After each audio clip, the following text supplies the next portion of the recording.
Sonam Wangchuk's wife claimed fabricated narrative on Ladakh arrest. How look at it? I think जिस तरीके से the repeated hounding of someone who was first applauded by the Bharatiya Janata Party, a person who was Sonam Wangchuk was one of those first vocal voices that welcomed the removal of Article 370 and was hoping that Narendra Modi ji would, take Ladakh towards progress and inclusive development. However, he stood disillusioned and he started to do his silent protests, his Gandhian protests. For now to be told that he was in touch with Pakistan elements, he was in touch with other elements and they was seeking funds. Again, all misrepresentation of a man who was peacefully protesting for the people of Ladakh and now being labeled anti-national. So his wife has come forward and she has debunked a lot of these claims, including the one from Pakistan where he said they had gone on a climate change conference where he spoke highly of the Prime Minister and what the Prime Minister is doing.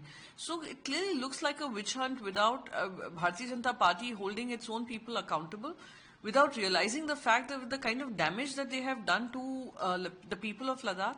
Now, people of Ladakh are refusing to engage with the government of India till this anti-national tag is not taken away from them. So it's extremely unfortunate how things are being handled by the government, the high-handedness of the government, and not wanting to engage in a dialogue.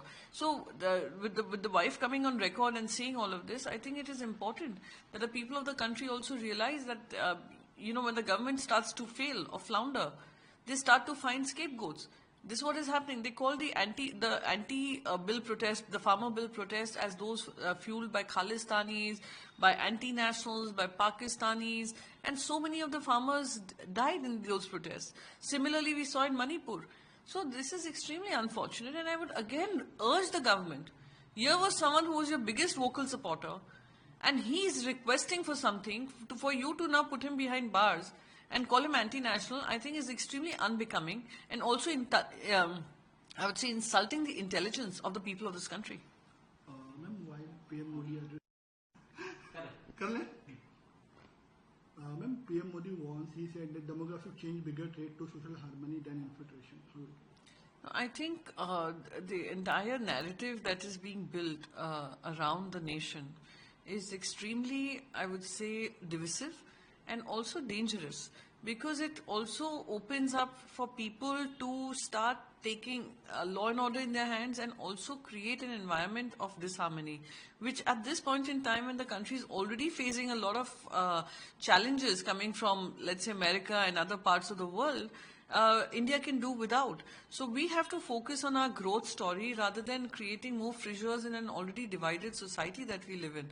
So, and when it comes from straight the Prime Minister, then it becomes all the more, imperative that we call out such narratives. It's important that we focus on, taking everyone together, to keeping everyone together, to ensuring that the growth story that we are hoping that India will take us to, that we will move towards a more developed status in the world, is something that we have to focus on.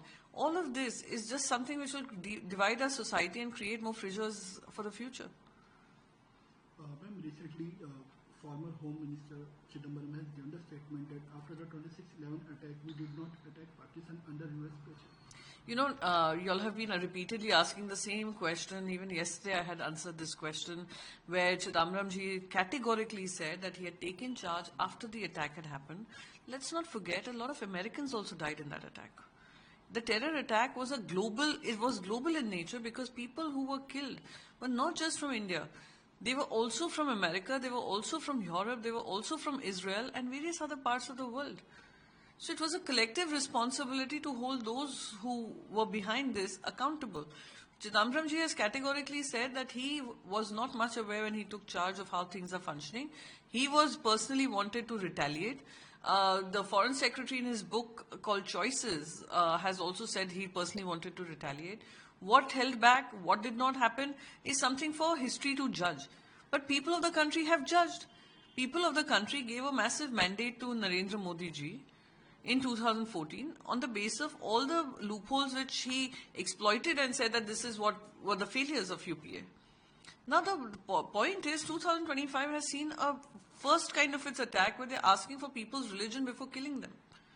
And we are coming out with this new paradigm of Operation Sindoor, which I wholeheartedly support. But Operation Sindoor and playing cricket how does it gel well? So instead of focusing on what Chidambaram ji is saying, I would rather want to hear the Home Minister of this country tell us what is he doing.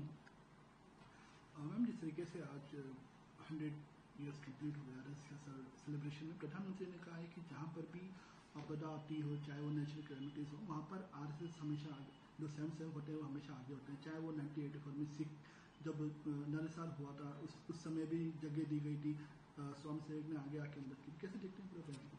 देखिए, क्योंकि खुद नरेंद्र मोदी जी राष्ट्रीय स्वयंसेवक संघ के एक हिस्सा रहे हैं, RSS Bharatiya Janata party का मदरशिप रहा है, उनके 100 साल हो रहे हैं और उसके संदर्भ में उन्होंने बात की है। पर ये डिनाई नहीं किया जा सकता कि उनका राष्ट्रीय स्वयंसेवक संघ का एक योगदान रहा है। अब उसको हम चैलेंज करें, हम उस पर ऑल्सो जिस तरीके की घटनाएं इतिहास ने देखी हैं, जहां सरदार वल्लभ भाई पटेल जी ने उन पे पाबंदी लगाई थी, फिर वो पाबंदी नेहरू जी के कहने पे हटाई भी गई थी, इस उम्मीद से कि जो काम वो कर रहे थे, जिसके लिए वो कार्यरत थे, उसमें वो लगे रहे rather than getting into the political system. पर भारतीय जनता पार्टी का जन्म हुआ और भारतीय जनता पार्टी उसी अनुसार काम कर रही है। सवाल यह है कि समाज सेवा से जो शुरुआत की गई और कल्चरल कॉन्टेक्स्ट की शुरुआत की गई, कहीं ना कहीं क्या आरएसएस भी राजनीतिकरण में भारतीय जनता पार्टी को आगे रखकर एक ऐसा एजेंडा चला रही है जो किसी तरीके का एक डिविसिव एजेंडा हो? तो बस यही है, क्योंकि 100 साल हो रहे हैं और उनका काम रहा है, उनका कल्चरल कॉन्टेक्स्ट है, कल्चरल हिस्ट्री है, उनका सर्विस का हिस्ट्री है, उस पर मैं टिप्पणी ना कर मैं बस यही कहूंगी कि राजनीतिकरण हावी होकर अपना जो एजेंडा है ना देश के ऊपर, क्योंकि the agenda is that of the unelected. Ma'am, कल अब हम देखेंगे कि एक बहुत बड़ा दशहरा मेला भी होने वाला है शिवसेना का, क्या तैयारी है, कैसे देखते हैं? ये एक इम्पोर्टेंट दशहरा, हमारी दशहरा रैली तो सबसे इम्पोर्टेंट हमारा लैंडमार्क इवेंट रहा है, हर साल होता है।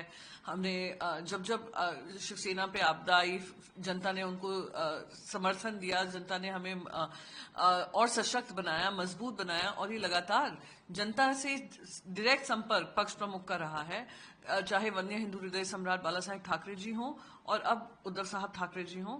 और महाराष्ट्र का दिशा और दशा इस दशहरा मेला में दिखाई देता है और जनता के साथ सीधा संवाद होता है, जिसकी गूंज पूरी देश भर में घूमती है। तो वो एक इम्पोर्टेंट हमारे लिए इवेंट है, सिर्फ हमारे लिए ही नहीं, मुंबई वासियों के लिए, महाराष्ट्र के लिए और देश के लिए भी। तो हर साल की तरह उतनी ही एक्साइटमेंट है, उतने ही गाजे बाजे से हम लोग सब वहां पर पहुंचेंगे, उसी उत्साह से हम पहुंचेंगे और पार्टी को और सशक्त बना पाए, मजबूत बना पाए आने वाले चुनाव में, यही हमारी सबकी मेहनत रहेगी। मैम, जिस तरीके से सोनम वांगचुक को अरेस्ट किया गया और वहीं अब उनकी जो वाइफ है वो आगे आई, कह रही कि ये फैब्रिकेटेड नैरेटिव है और जो भी पाकिस्तानी का जो लिंक बताएगा उसका खंडन किया है।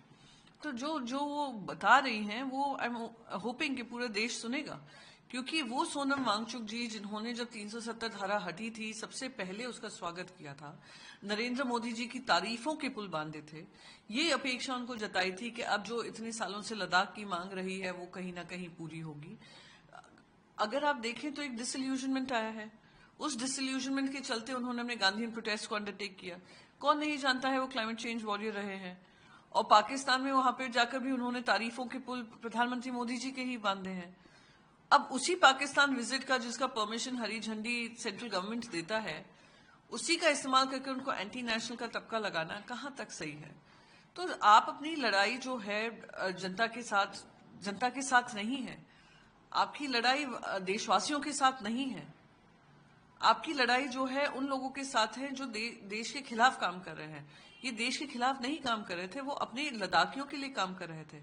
आपने आज उनके मन में भी ऐसा ही वो जहर उगल दिया है जो बाकी सारे राज्यों में आप लोग करते हुए देख रहे हैं। तो बस यही उम्मीद है कि उनसे वार्तालाप हो, ये झूठे बेबुनियाद चीजें जो सोर्सेस के माध्यम से लीक की जाती है वो बंद हो। प्रधानमंत्री मोदी ने जिस तरीके से डेमोग्राफिक चेंज की बात कही है, एक बिगर ट्रेंड बताया सोशल हार्मनी का, देखते हैं।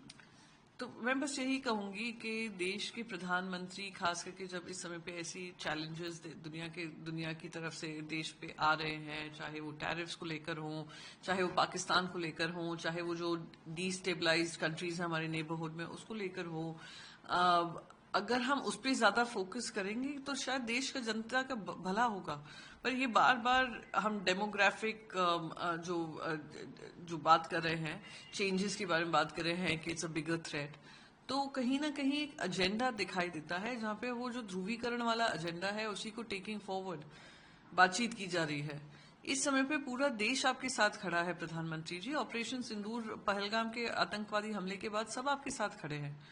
अब समय आ गया है कि सबको एक साथ लेकर एक ही भाषा में बात कर अगर आप कहते हैं जो सबका साथ सबका विकास की बात करते हैं, तो उस कॉन्टेक्स्ट में ये भाषा थोड़ा डाइकोटमी लगती है, थोड़ा लगता है कि क्या एजेंडा आपका एक्चुअली कौन सा है।